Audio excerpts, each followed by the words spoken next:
Misty, Josh, week 1 kicked off last night.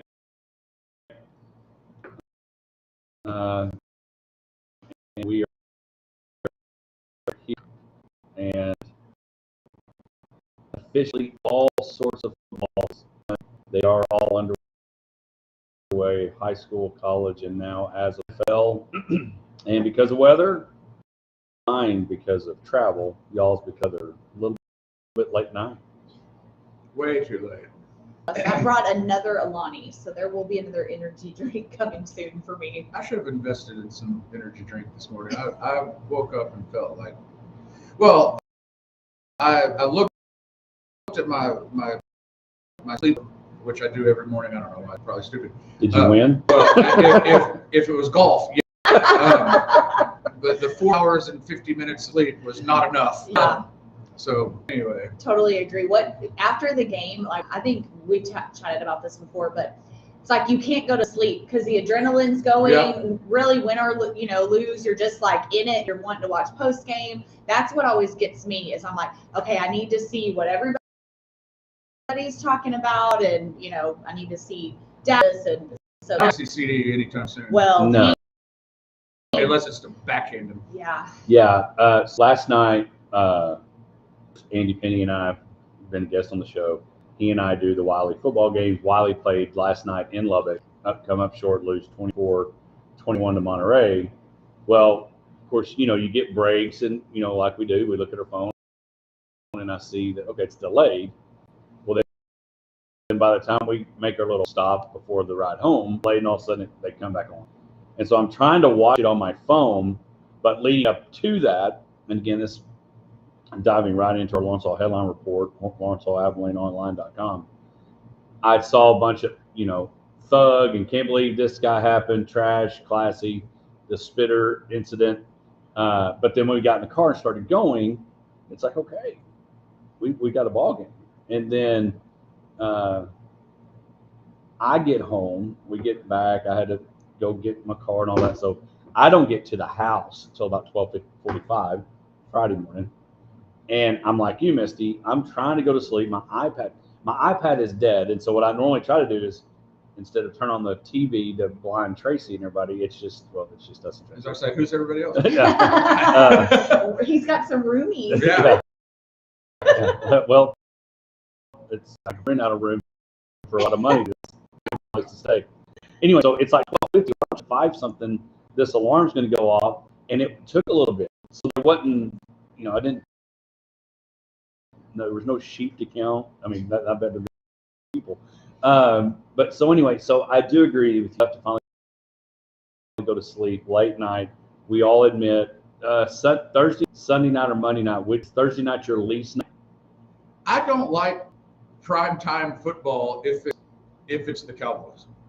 I mean, Thursday night football is great for me if it's just some other random that I just kind of have on and don't really care about. If I was watching, I don't know, the Eagles play the Giants and then delay or lightning delay, whatever happened, I would have been like, yeah, okay, and just gone to bed. Right. Like I had to keep watching, and it made me stay up too late. Well, and so let's just dive right into that. I mean, that's the Lawrenceville headline report. The NFL season kicks off last night with the defending and their arch rival, the Dallas Cowboys, coming in, probably a chip on their shoulder. We can win. We can be good without Micah. Shoddy's opening, I mentioned in a little promo I did this week. Coaches under Jerry Jones were 3-5 going into their debut, and now they're 3-6 as they lose like 21. Zach texted it last night. Not a moral victory, but feel better about what the Cowboys look like overall. Not overall to it. Your takeaways from last night, playing maybe one of the top last night, 24-21 on the road. A win from a very big not able to get it. Yeah, it was not helpful. That really, Again, Sanders fumbled. It was a truck, and there was a delay. Of stop that either team had. Interesting game. The fact that like both teams just got the ball and went. There was the Cowboys' offense was very good. I know that maybe not a popular opinion with everybody, but I mean Dak Prescott is a good quarterback. He played really well last night. He played basically mistake free. He did not run. I think it's would have liked to have seen legs from Dak, but he was slinging it every which way, and God, he was pretty much lights out last night. And yes, and you know, as I mentioned, with CeeDee Lamb being frustrating to me, that was the biggest, I guess. Well, two things. One being CeeDee Lamb, he's supposed to be one of the best receivers in football, and the last play with the diving catch, okay, I'll give you that. But like two before that were just unexcusable drops. I mean, through his hands. Like yeah, like where the through his hands. The saying used to be, "I'm sorry, I hit you in the hand." So that was my bad. But you know, looking back, the great thing about ESPN.com, and you can probably find it other places, is that it'll give you play-by-play. And I'm just looking at this here, going back. I'll mention the fumble again, calling the game, so I wasn't able to watch it. But fumble recovery happens on the Philadelphia 10, which you're going in, and then you go back to later on in the game. And I've always said this all along, and I don't know where they ended up getting to where Aubrey had to kick the field goal. You can't settle for field goals against good teams. And then you go back to, again, play-by-play. The defense does exactly what you needed to do. You couldn't stop the tush push, but then you finally get it. You give the ball back to Dak. Now, Dak, he went 21 for like 30-something. He would have been 24 for something if CD catches these huge passes.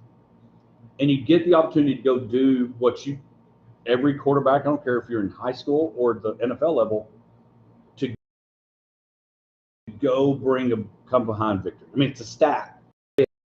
Or you name the quarterback have victories in the fourth quarter, and you have that opportunity, and CeeDee Lamb again drops 4 or drops 3 in that last drive.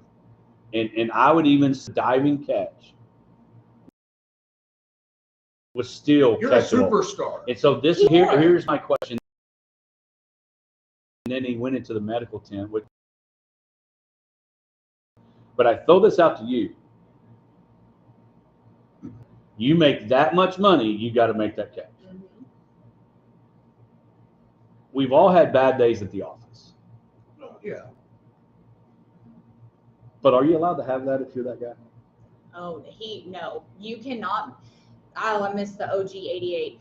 You cannot have that many drops. And I don't know why we didn't go to Pickens. Like, after a couple, let's give Pickens a shot. He had a really great, what quarter? The game is such a blur for me, but go to Pickens. Like, something else. I just don't understand why I get it. CD's supposed to be your guy, but what were your thoughts on that? I mean, what was it?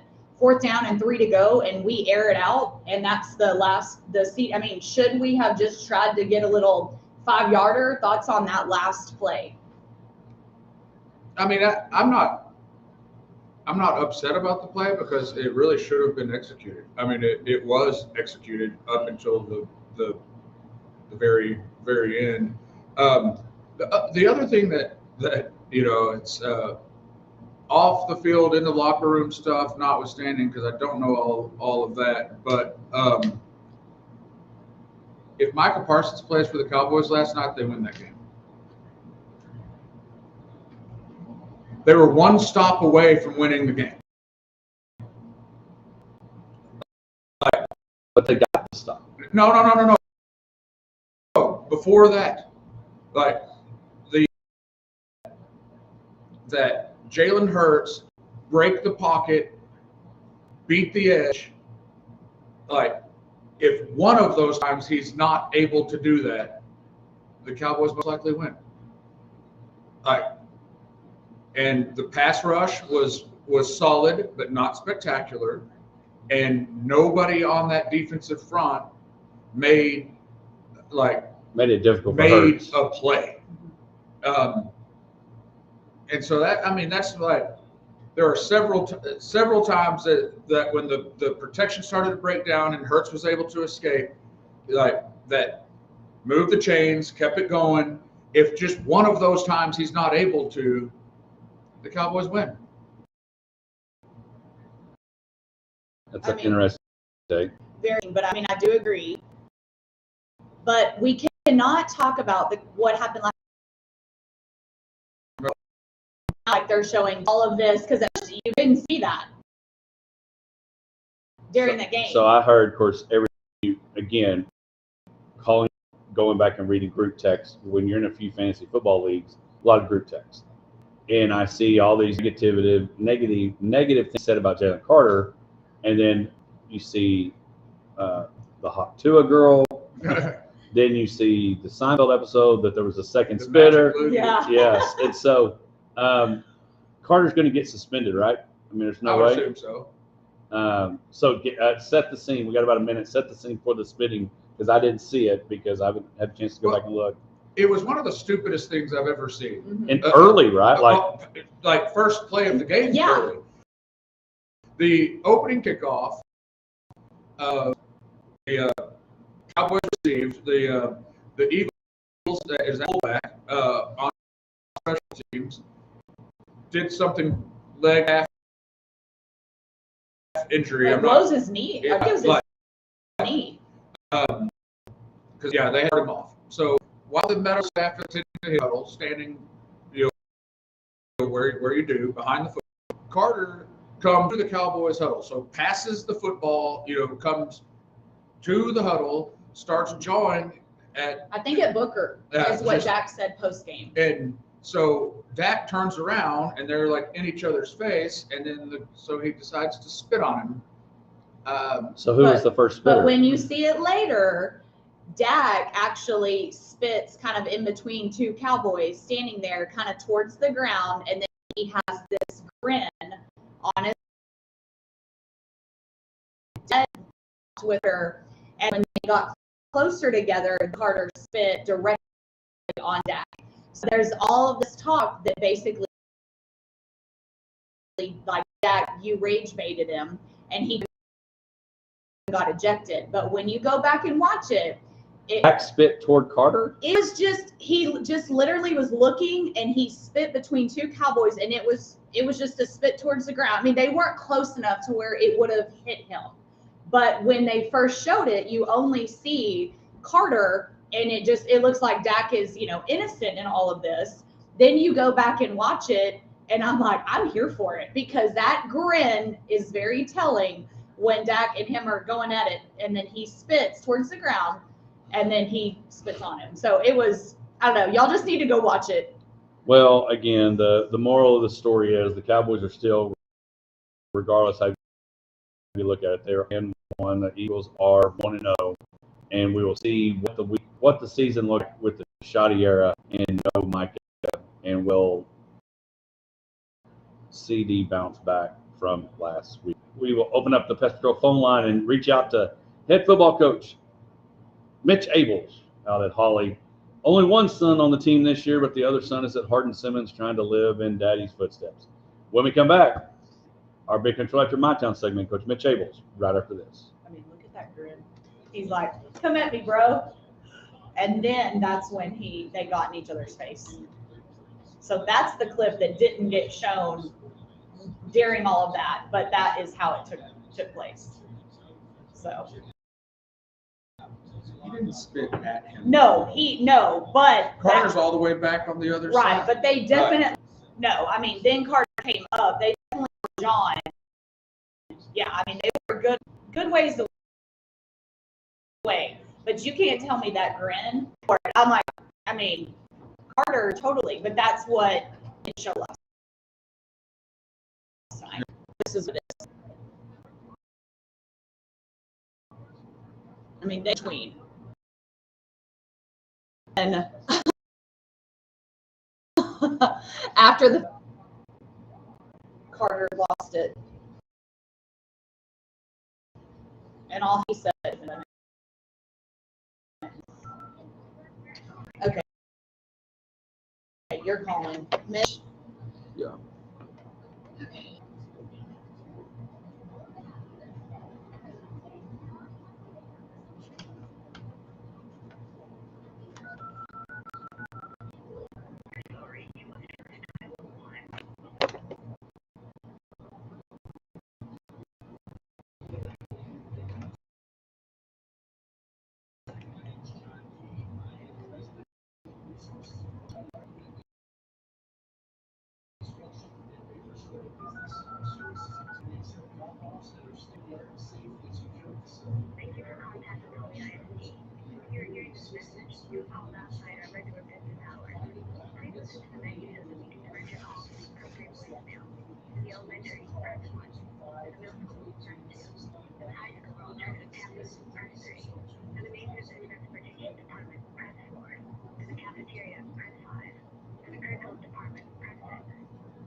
Can you hear me?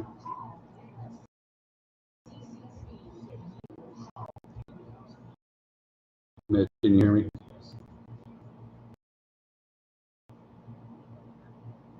Mitch? Mitch, can you hear me? Mitch?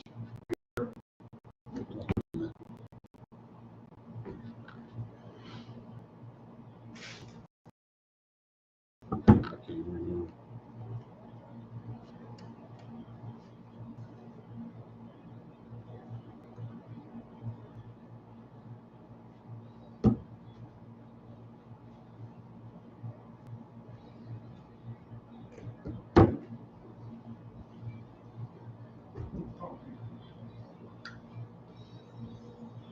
Can you hear me?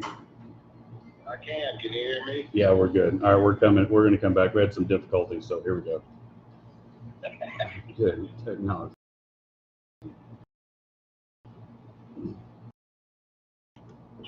Back to the Hodgepodge Sports Life and everything in between. I'm glad that you're with us this morning for our Big Country Electric My Town segment. This is where we highlight a local coach or program, and today we're doing just that. Joining us on our Pest Patrol phone line is head football coach from Holly.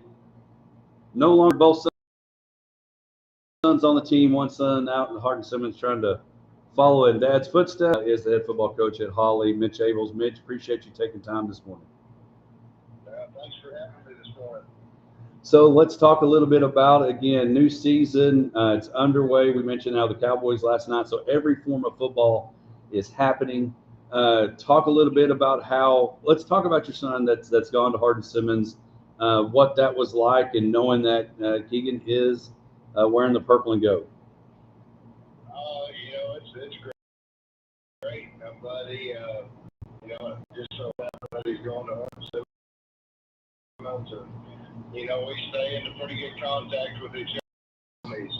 He's learning the game of football, and he's he's getting a lot of guys. They have a lot of guys on the roster, and you know, he got great stories every night he talks to me. And it's been a pretty cool experience for him, and you know, it's kind of takes a little getting used to when you're getting every rep in a practice, and then you go to where it's pretty limited because of the size of the roster. So, you know, that's taking him a little bit getting used to that, but he's having a good time and playing good football in the process. Well, and going to one of the most historic college programs in the state of Texas and really across the country, especially at the D3 level, it's such a big deal. So when you start looking at this season now for the Holly Bearcats, I mentioned, you know, having how have things you get ready from Keegan not ever going out to now quarterback there in Holly for the 2025 season? You know, it's been an adventure. We got hit with the injury bug a little early this year, and we're trying to navigate through that. I had my start quarterback picked out, and he rolled his ankle on Wednesday before our second scrimmage. So I've yet to have him under center. So we've kind of been about 4 different guys have taken snaps right now. So we're still trying to navigate through that and figure that part out. And you know, talking about Keegan, this is the first time since you know, I was telling my wife that the first day of two-a-days was the first time that I had Keegan somewhere around me on the football field for 16 or 17 years or since he walked. So it's been an adventure. It's weird not having him there. I'm glad he's moving on to greater things. So let's talk about what that's been like. You opened up last week with a win against Roscoe, and having to play quarterback by committee, and you know, basically kind of, you know, figuring everything out on the fly without the quarterback. What has that been like, and how do you get ready for tonight? You start a three-game road streak tonight in Albany. And of course, Coach Faith, familiar opponent for you and each other. So what does that look like as you get ready tonight? And ultimately, you try to get better and get ready for district play. But how do you kind of get those guys ready for tonight with a big contest? Well, you know, that's one thing about playing Albany is you better be ready to go play football over there. And you know, we still don't know what that looks like. Yeah, we got kind of a plan to try to. I mean, we're still going to have probably 2 or 3 kids take snaps, so we're trying to navigate through this pre-district schedule and at the same time figure out our starters in the long run. So it's been an adventure. There's been a few sleepless moments, but we'll get through it somehow. Well, and let's talk about Camden as the guy that, you know, big brother's gone, and I call him taller brother, having to kind of take that role. What's that been like for him, being able and having to do that?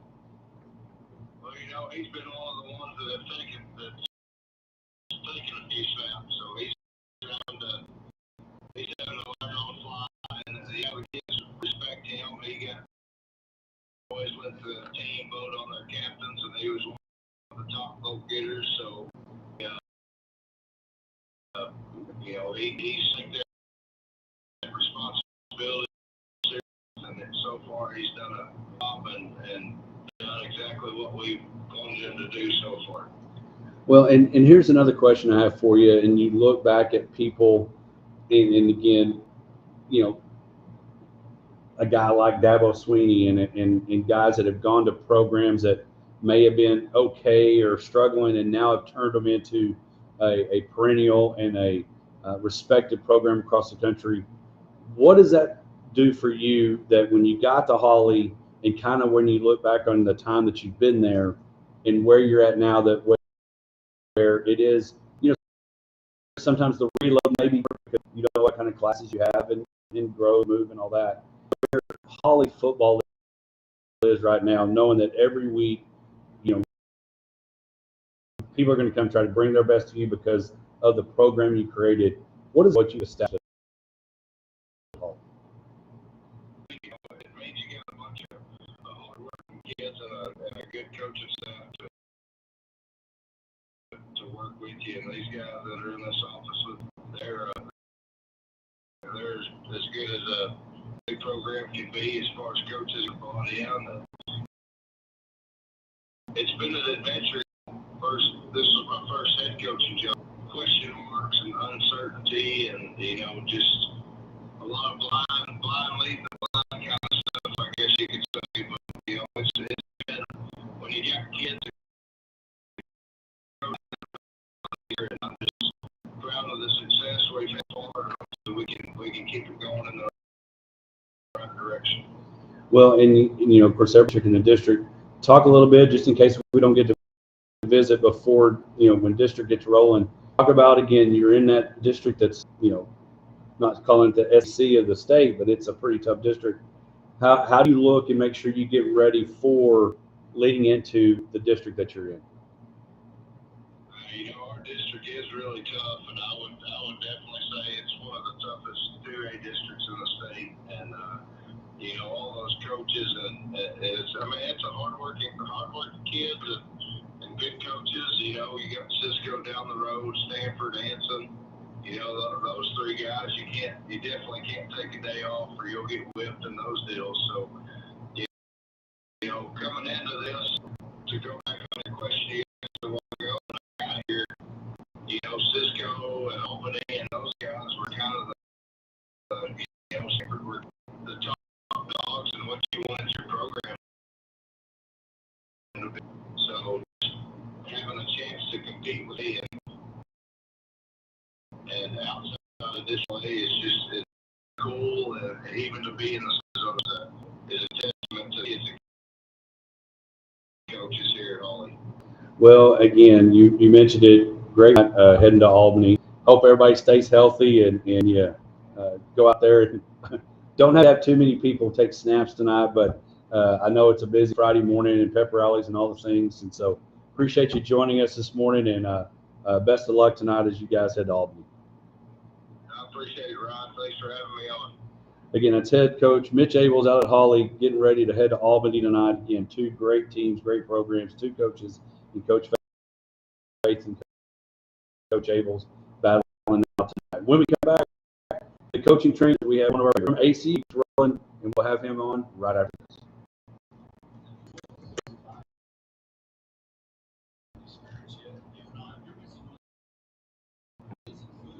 Thanks, man. We'll see you.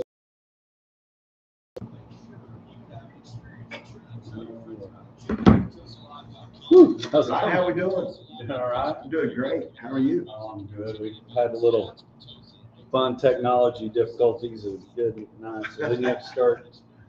Were add a you little right bit. here? Yeah, that'd be great. Yeah.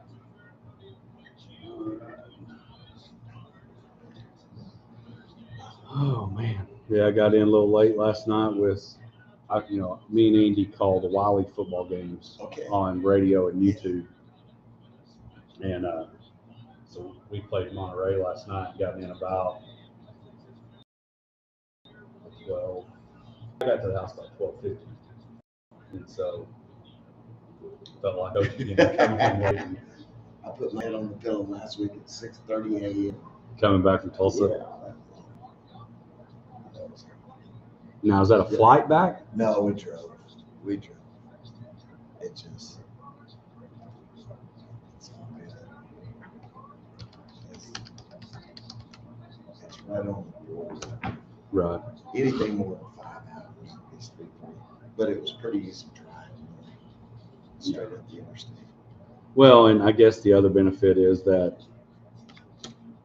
charters are a lot nicer than they were even 10 years ago. That's exactly right. So a little sandwiched in between Tulsa and TCU, a little SFA. The schedule. The teams that are conference, TCU in the summer, they think they're a playoff team. And that's, you know, there really isn't the stud. No. Like, nobody knows who the lead. The parity of that league is currently.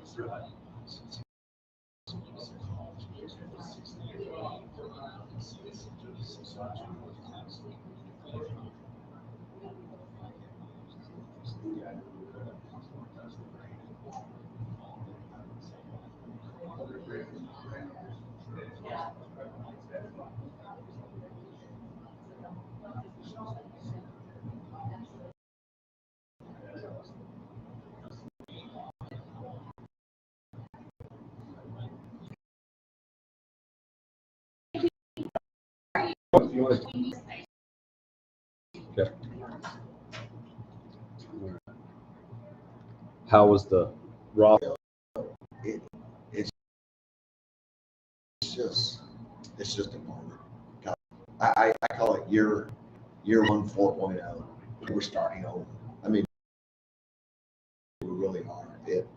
Do you see that doing that every year almost? Haven't? It's like I was telling Brett Boone this week. Where it kind of comes back. Yeah, I knew we'd lose some people, but we had 12 on Monday in the North Dakota State game. But you don't expect, you know you're going to lose your 17 seniors, but then you get another 12 guys getting the portal. I kept some of them, lost some, and I mean we had 11 starters. We had one starter technically coming back. We had some guys that had played, but when you lose your entire offensive line, quarterback, 3 receivers, right, you'd be foolish to think. Did Lane make the practice squad or anything? Blaine, Taylor. You know what? I was following that, and I know I saw where he got cut, and I couldn't remember if he made the practice squad. I need to check that out.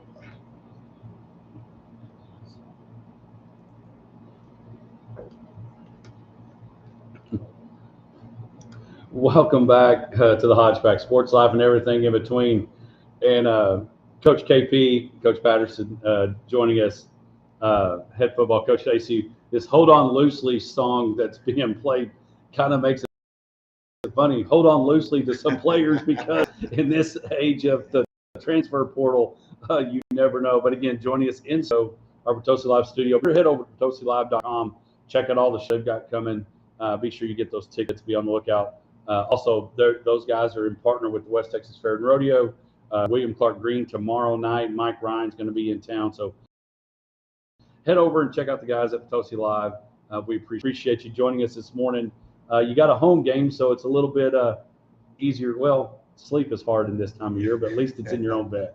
That's exactly right. Thanks, Ryan, for having me. And yeah, we're looking forward to a great game with Stephen F. Austin. You know, that rivalry goes way back to the NAIA days. And just talking with Jim Reese yesterday about the 1973 game, 57-50. So I think the last 12 seasons, I looked at it at one point, the number of one-score games between Stephen F. Austin and Abilene Christian's been probably been like 9 out of the last 12 years. Well, and you know, you look at it, and we were talking about it in the break. The United Athletic Conference is pretty loaded when, you know, everybody wants to talk about the group, you know, the Power Four and all those things. But when you start looking at this conference, the level of football is, and you mentioned it on how many went to the portal and went to other places. You got a pretty loaded group, and then you look at somebody like Tarleton who goes up and, you know, and beats Army. I mean, there's really good football in this conference. There's no doubt. I mean, it's very similar to the Big 12, and from top to bottom, anyone can win the conference. Look at the players that have come out of here, from Stephen F. Austin, Tarleton, to the NFL over the last few years. So there's tremendous talent in this league, and it's highly, highly competitive from top to bottom. Anyone can win the league. So let's look at, we mentioned some guys. Big win at Tarleton to secure that ring and getting that home playoff and winning it. And getting to play at a very historic venue last year in the playoffs. And really, the Wildcats, and I know we want to talk about 2025, but how well they competed in the Fargo Day. Early on, it was they competed well. We had a chance to go up 21-3, and the quarterback, we tipped the ball, get the interception, run it down, and we were supposed to secure the quarterback, and they tackled us inside the 10-yard line. I felt like if we could have made that 21-3, but the play of the game was we go up 17-3 when we kicked off, and they ran the kickoff back for a touchdown. Right. We kicked the ball 9 yards deep in the end zone. The guy brings it up. I think they kind of shocked the guy. You could not hear. They say that it's as advertised. That's the loudest place I've ever played in. Yeah.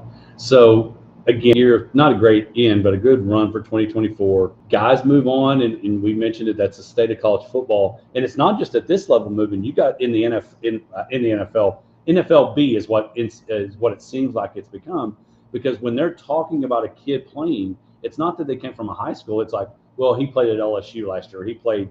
You saw that all last weekend, and now you've got a new group heading into the 2025 season. You go up and play Tulsa. What did you learn about your team in that game as you get ready to make this campaign? Yeah, all week long or all fall camp leading up to that game, my wife kept asking me, "Well, what do you think? What do you think?" I was like, I have no idea. I mean, I really didn't have any idea until we played that first game. That's what I love about the challenging schedule early here. It's going to expose what we have to improve on. You look at the start of that football game, 2 of our first 3 possessions, we go 15 seconds to 1. We go 12 plays all the way 7 yards, all the way to the 1. So we had 2 tremendous. If we score and go up, whether it's 14-7, if we score on both those drives, I really believe it's a different football game. There were really about 5 plays, that were just critical. It's 10-0 in the second half, and we have too many men on the field. Which is, again, inexperience on some guys that were on the field for the first time in their career. We got to do a better job just making sure on how we communicate our sub packages and things like that. And then they faked a punt, and that was the backbreaker. Right. And so now you Maverick moves on, and new quarterback gets to lead the way. And so what has that been like? And we talked about that even last night on the Wiley broadcast. Whether it's a JV quarterback or a backup quarterback or whatever, but when you get that spot and you're the guy, adjusting and learning what all comes with that, whether you're the quarterback for the Cowboys or the quarterback of the Wildcats, it comes with another level of pressure / have to, if you will. No. And what has that been like now with that transition? Yeah, I've told our staff, I've told our players that we're not trying to be last year's team. We're not trying to be last year's offense. It's not just the quarterback position. When you lose all 5 starting offensive linemen and the number of games and experience those guys have played for us, it was really incredible. Every single one of those offensive linemen that were with me last year had been with us for 3 years. So we knew that, to me, it's the offensive line. When you have 5 brand new starters up front, you lose your 3 leading receivers, your leading rusher, your quarterback, all culminated together. We're trying to find our identity offensively, and I think we're getting closer. We did some really, really good things. If you look at the 2 drives that went to the 1, the drive that we scored on, those plays were 15-play drives, 12-play drives. So I like what I see, being able to run the football and spread the ball around to multiple people. Well, and you mentioned getting used to one another, because each year with everything that happens in this, again, you hear this a lot, the state of college football, is that you are getting to have to know people. And you may not know when that person may come to camp at ACU, and maybe a late arrival, late leaver, all those things. And so it is one of those trying to get used to each other and develop that connection, especially from a receiver and a quarterback connection. Hey, let's get in rhythm. That's right. The days of where you knew what you had coming out of spring football are over. Where you installed your offense and your defense, and you go through spring, you have your spring game. those days are over. So coaches are having to adapt. Coaches are having to adapt on, okay, how do we, when do we instill the philosophy of our program into our players? It's moved really more to the summertime and in fall camp, and not the winter and spring where it used to be. So, and the volume of recruiting, you literally recruit from January the 2nd all the way through the middle of June. It just seems like it never stops. Well, and so what has it been like? You've seen some of that happen from, there was a stretch where some Power 5 or now Power 4 were coming here. What has that been like as far as how's the portal benefited ACU in for 2025? Well, I have brought in probably during my time here well over 75 young men that have come back from Maverick McIver's one of those, Sam Hicks, one of those guys, Nehemiah Martinez. I have brought young men that we've had a connection with, and so it's been very good for us. I mean, I couldn't imagine what would be happening if I had to play a bunch of freshmen and redshirt freshman high school players after losing all 5 starters. Like I said, you just the days of trying to develop. You look at David Okie and Jerry Lawson, 2 young men. I mean, one's at Arkansas, one's at Louisville. We bring them, we get them developed, and you're sitting there thinking, hey, they're going to come back and they're going to be All-Americans next year, and you're going, well, maybe not for us. Right. So what do you think that looks like now, and kind of shifting, and we'll end with Stephen F. Austin. What does it look like for the high school kid now? When you start, obviously, you've got to be Ryan Williams, the receiver at Alabama, great as a 17-year-old. Pretty sure he couldn't even vote yet while, his first year at Alabama. What does it look like now for the high school kid in college football? I don't know if anybody can really answer that anymore. When you look at the money that guys are getting paid, the guys that are on someone else's roster, the money that they're being paid, like that's not being paid to high school players. So people are filling their rosters with guys that have played at other universities, whether it's Division II or it's FCS bumping up to FBS, whether it's FBS bumping up to Power 5. I mean, it definitely has hurt. It has definitely hurt high school recruiting. I don't know what it looks like moving forward. I really don't. I don't know if anyone knows what college football is like moving forward. And what I think it's going to be is, as a high school graduate wanting to go play, you better go find a spot that they'll let you on, and then hopefully it opens up to an opportunity to play. There's no doubt. Like you look at the young men who have come to ACU. Look at look at what they left for. Oh man, I mean, we lost 6 people that. I mean, they're making really, really good money at other universities. What do? You shake their hand, hug their neck, wish them the very best, thank them for what they did for your program, and then you got to try to go out and replace them. What's made it more competitive? I mean, at one point last year, there was 10,000 people in the portal. 10,000. So I don't know what it looks like moving forward. We're just trying to adapt and think outside the box, and you just try to build a roster every year. And that's one of those things you have to, because if you don't adapt, somebody's going to get the kid that they want. And if you don't change, and not change, but if you don't understand what the culture is of the NCAA and of college sports, somebody's going to want that kid. And if you're going to go get him, you got to be ready. There's no doubt. So you have to have a good balance of recruiting high school kids, developing those young men just like you used to in the old days, and then just know that if you have players that have eligibility left and they play really well the next year. Right. So let's talk about ACU always has a great crowd. We're bringing some folks from the church tomorrow night. Looking forward to watching the game. Talk about what are some keys that you're going to have to do to get that first win in that W College. Yeah, I think if you look at both teams coming out of week 1, it's going to come down to third downs. You got to move the chains, extend drives like we did 3 different times last week. You got to put together 10, 12 play drives. And when you do, then you got to finish, you got to score. I think the other thing is special teams. We lost 2 games by 3 points. We won by a touchdown against Stephen F. Austin, and we had last year's game coming off the Tarleton game. So it's going to be highly competitive. So it's going to come down to special teams. We have to make sure that we have to win. But I think my first year here, I think we went 1 for 3 field goals. We had a punt blocked.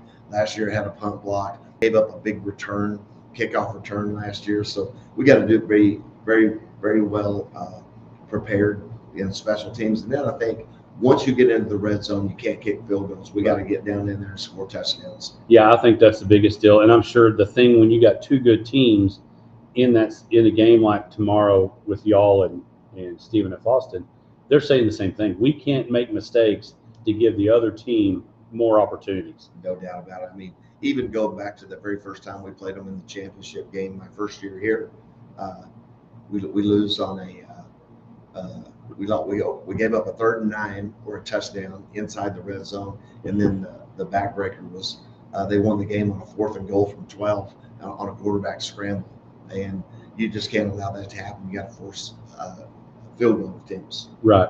Well, and again, I want to encourage you tomorrow night, 7 o'clock kickoff there at ACU. If you want to watch some good football, great opportunity. Wear purple, be loud. Just remember your purple goes for ACU, not SFA. But again, of course, next week, more purple, heading to Fort Worth. But appreciate you taking time this morning, and looking forward to having you on more. And again, just another good run. And what, this is year 4? Year 4. Year 4. And he talked all along, get to year 3 Yeah. to see what happens. Year 3 was the title, and see what year 4 brings. No doubt about it. We're looking forward to a great season. Thank you, Ryan. Appreciate it. Hey, when we come back, Misty's bag's going to open up. No telling what'll be in there. We'll be back right after this. Have you enjoyed the Toasty Live experience yet? If not, you're missing out. Okay, we can still do this. I was gonna put it on the thing, but how are you? I'm good. How are you? Good. Good to see you. Good to see you. Thank you for coming in. You're welcome. That's a good segment. Yes. And yeah, we're back. We just did the refresh was great. Okay, here. Let's get over here. Get you some sleep this afternoon. Oh, I know, we're all dragging. Let's do a quick pick so we can get a shout out for ACU. fly high, rotate. Oh. Yeah, you're good. Oh, yeah. There we go. All right. Okay, perfect. Appreciate it. Yeah, Yeah, well, thank y'all. we got a pretty good group. We're going to bring tomorrow night. No, that's really That's cute. awesome. Good job. Yeah, it'll be. It's gonna be a great game. Yeah. Every game we got this year, it's gonna be. Right. Different. It is fun. But it really just. It's just like that. And Earl's the So Yeah. we brought a kid in the in the class and he's got a problem. He's got a problem. But we just like right now where we are. Stones and being sent out situations and things we've been disciplined here. So we kind of build what we got to run our system. We'll be different. We're just different. Yeah. That's just the way it is. That's what happens when you got a whole new roster. That's exactly right. So it's all good. Good for y'all. Yay. All Appreciate right. it. Thanks, Yeah. Coach. We'll see you.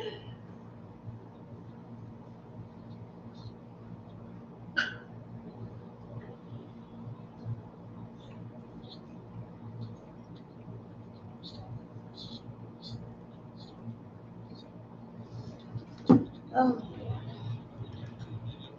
Yeah, something all of a sudden like we didn't touch anything, but like a box came up and it started like refreshing. So I don't know if somebody on the back end was listening and did something, but it's Well, better there now. was- Like, it's better now. So It didn't drop at all during that interview with you and KP. there was a guy, and I don't know if so our the farm and ranch guy,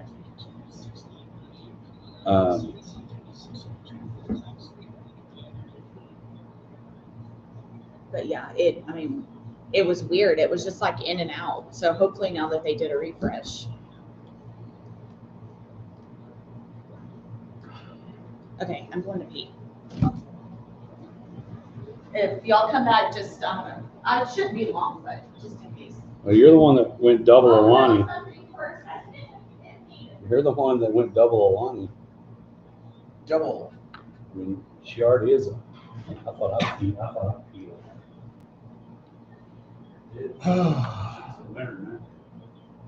Winner, man.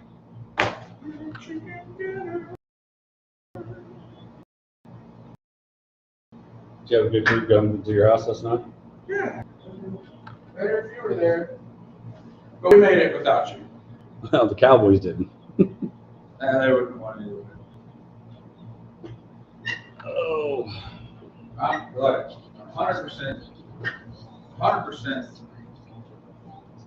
Like, this team is not near as good without Michael Parsons. It's a completely different defense.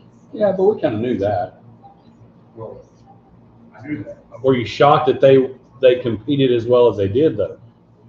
Oh no, I was very happy. I was very happy with how the team looked, and then it made me very sad because it was like this team actually is a playoff contender. Like, and with Parsons, it could be like a good team.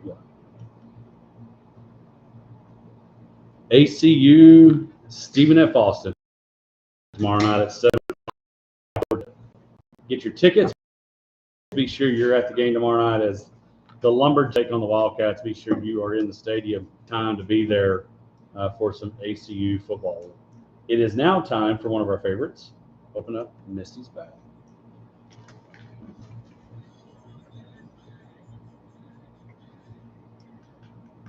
I know. Speaking of mulligans, I had to watch the Texas game with Kyle over the weekend. Sad deal. I know we'll get into college football soon, but It's a sad deal. sad Being a deal. Texas fan. Yeah, it really is. For a lot of reasons. for a lot of reasons. Yeah, colors. Jeez. But the best thing about Mulligans is they're always doing something fun. They're always posting on their social media, Mulligan Sports Bar, Grill and Golf. So check out their page. They've got a global golf tournament coming up on the 27th. And so that is going to benefit Cattle Barons Ball, which benefits American Cancer Society. So that's going to be a lot of fun. I don't know if y'all have seen that, but it's $200 for a 4-person team. So they're changing up. So doing a glow ball. Have y'all ever done glow ball before? I have done global before. I've hit some glow-in-the-dark balls, but I've not played golf. Like, hit the ball, go hit it again, put it in the hole. I've just, hit them.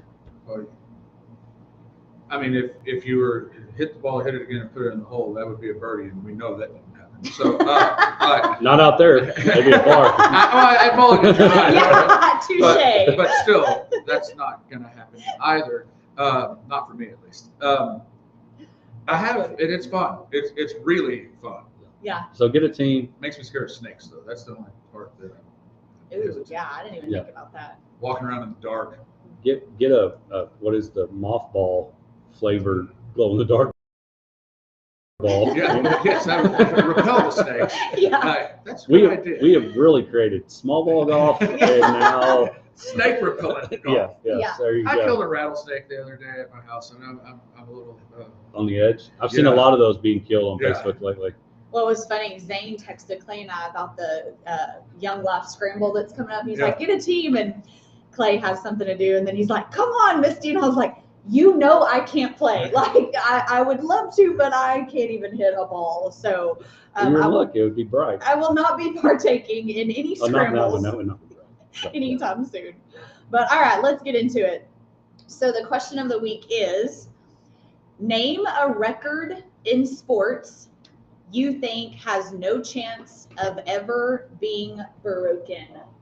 There's a Maybe, yeah, there's a lot, but maybe what's your top sports record that maybe impresses you the most, that you're just like, yeah, there's no way that's ever getting broken.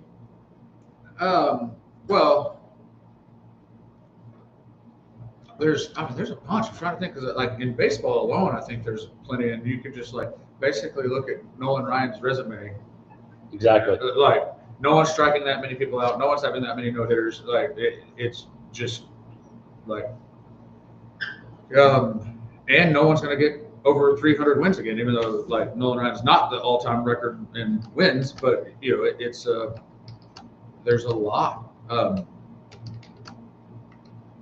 And then you go to football. I'm not sure if the way that parity is now that a team will ever go undefeated again. It's only happened once. So there's plenty. Well, I'm going to tell you, Nolan Ryan, everything that he's done, check. No more no hitters, strikeouts, all that. I would say Ricky Henderson's stolen base record not being touched. Right. I was trying to get the list of the last person that won 300 games. He's not going to get touched. No. I think rest in peace, Pete Rose, not going to get touched. I think the other one that will never be touched is Emmitt Smith's all-time leading rusher, because nobody stays in the league that long, and nobody's going to run that much. Now, they are running the football more. The running back has become valuable again since Saquon Barkley and Derrick Henry, and they've got rejuvenated even the money market for the running back. But Emmitt Smith's record will not be broken. I don't think the seven Super Bowls as a quarterback that Tom Brady won, I don't think that'll be done. I think because of Jack Nicklaus's 18 majors, I don't think it's going to be broken.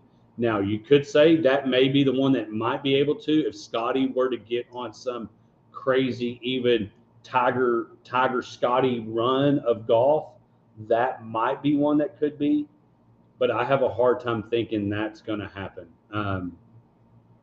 Obviously, I think Bill Russell's 10 that they've done, I don't see that happening. But if I had to bet something on it, let's say I were to win the $1 billion lottery ticket, only walked away with that $500 million. That $500 million, I could say I don't see Emmitt Smith's, Nolan Ryan's records ever be broken. I agree with that 100%. And just in general, a lot of those baseball are in danger of being broken. Like you talk about 700 home runs, and even if you say, well, that was steroidated, who else is going to get to 700 home runs? Because you think about Albert Pujols. He was able to do it, very recently, but right now in baseball, Aaron Judge is probably the one that would have the closest shot, but he's already in his 30s and a long ways off. See, and I think another one, Corey Jenkins, we appreciate all you guys that listen every Friday and download, subscribe, review. Corey, Cal Ripken's consecutive games. Yeah, that's not getting touched. One, nobody plays that much. Two, the money's too good. I don't have to play every day. And it seems like these players today get hurt and injury marks in them to where they set out a game.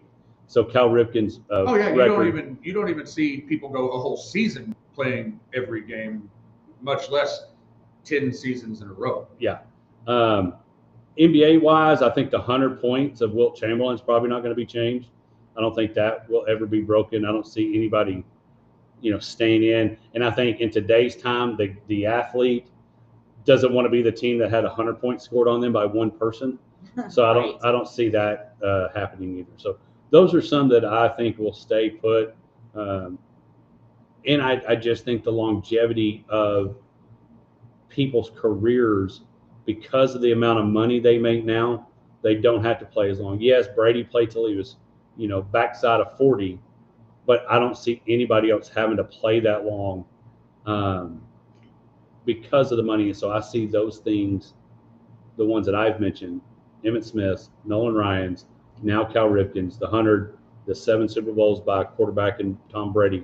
I don't see those being You should write a book on that. I'm impressed with how many you've just been able to rattle off, without even using his computer or phone. So that was. And I do think the other one that I really think the one that might have a chance and I think there's so many good golfers now. And yes, Scotty is elite. And he's won 3 majors. He's won 4.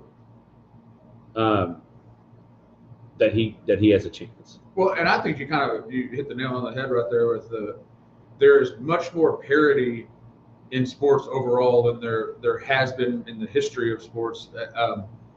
There's more people participating, like in baseball, golf, basketball, it's more international, so you're drawing talent from places that used to that talent didn't get drawn. So that increases the parity, which makes being elite that much harder.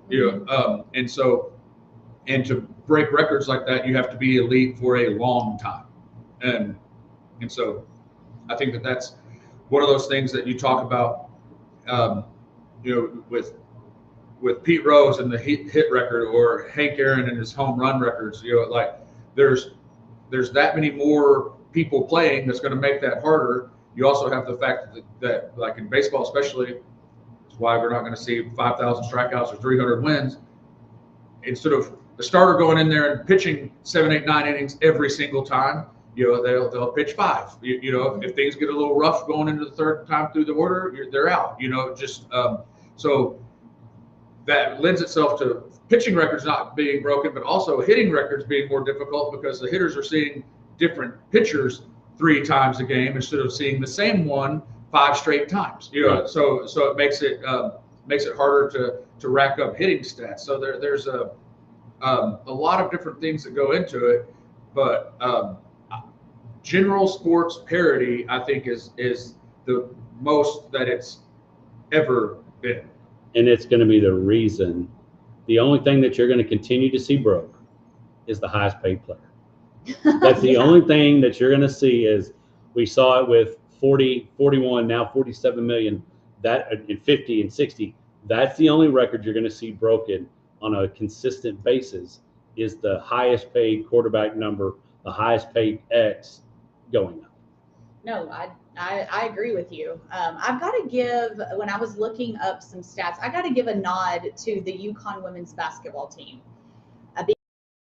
Because I don't know if y'all know this, but they have 111 consecutive wins from November 2014 to March 2017. And so they hold the longest winning streak in NCAA Division I women's basketball. 111 games to win, and the game that they lost was in overtime against Mississippi State by 2 points. So it was still, a close call, but that one is super impressive to me. And we got to do station identification, kick off hour number 2, and come back. The reason that's going to be that won't ever be broken is because parity in college women's basketball has gotten better. Kicking off hour number 2 right after this.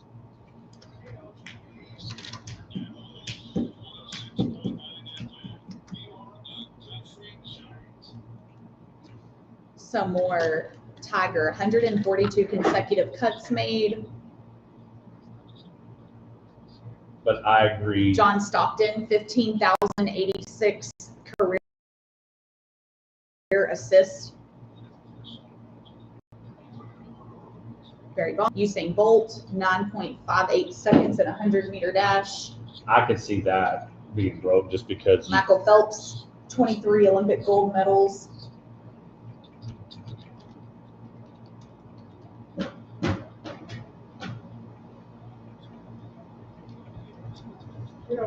What I love about Friday is it's the last day of the week, getting ready for the weekend. But you know what I hate about Friday?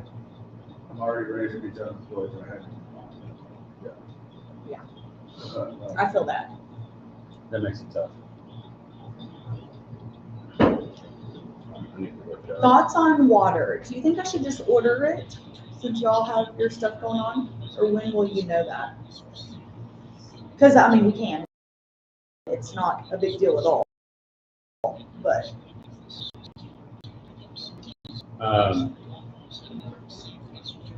I'll know more. Yeah. And again, that's something I can literally go pick up that day. So it's not a big deal.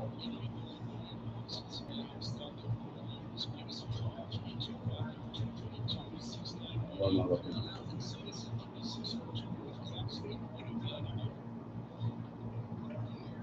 Oh, man.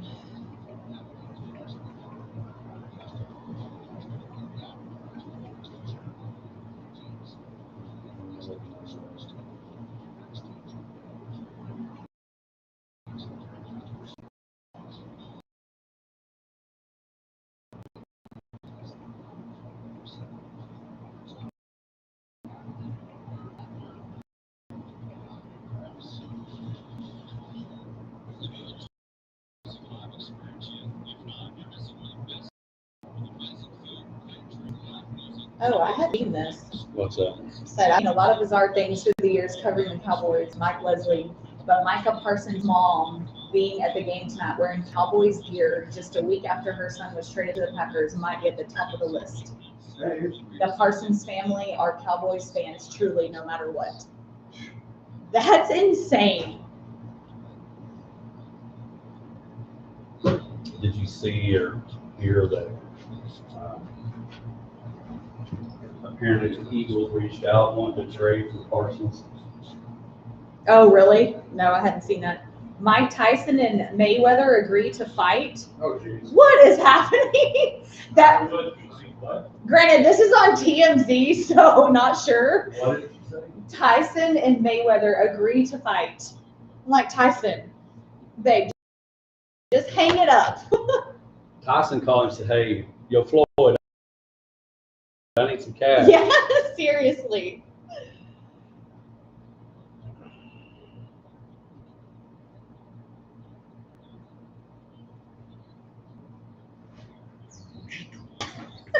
CD against the Eagles. No hands.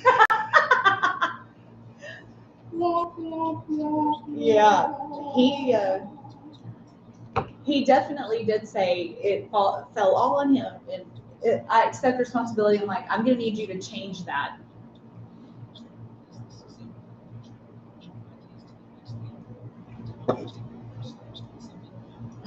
That's so funny.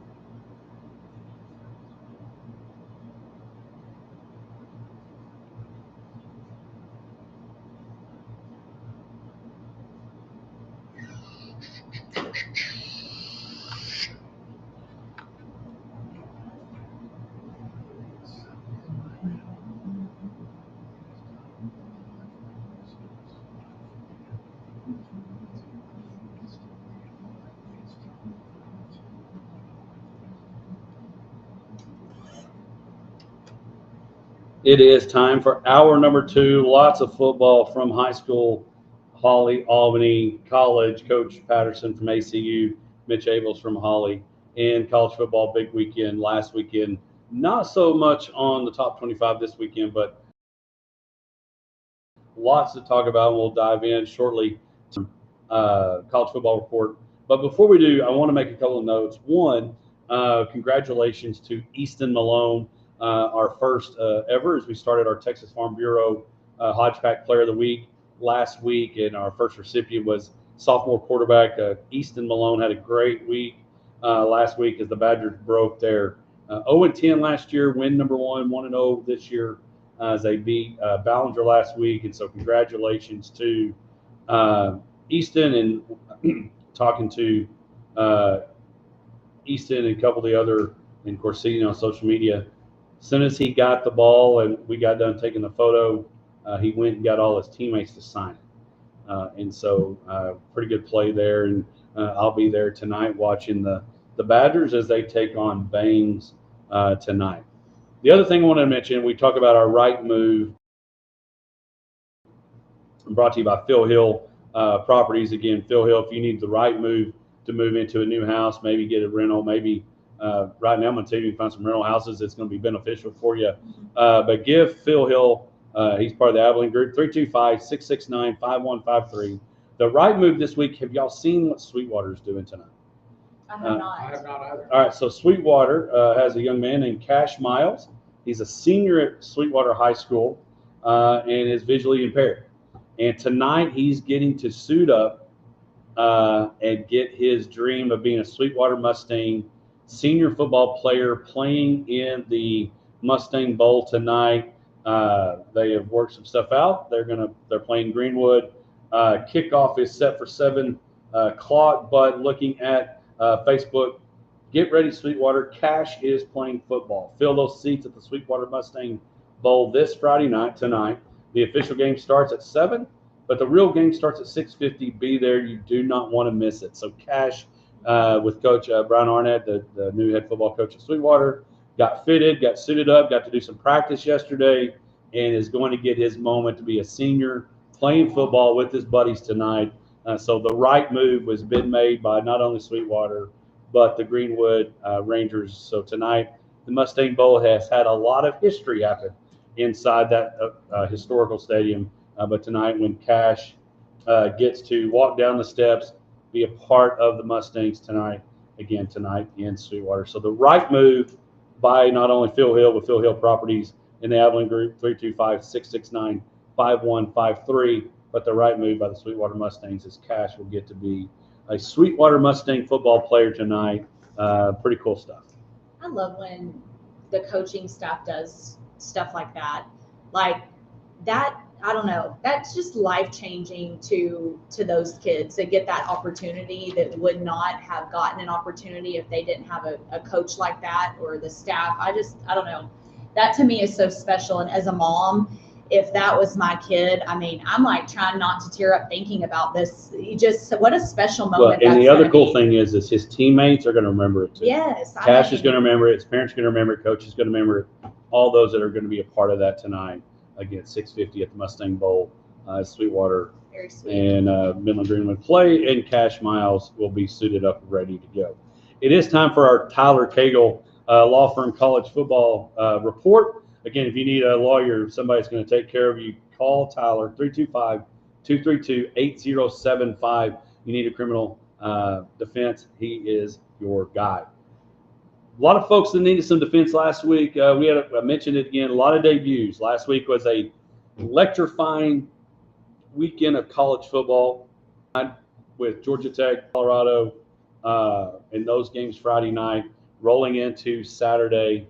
And Arch Manning's debut happened in the shoe. Of course, shout out to Lee Corso, ESPN, Fox. Everybody did a great job giving the last send-off for Coach Corso. And he was perfect with all of his picks. He did miss that was a pick. cool.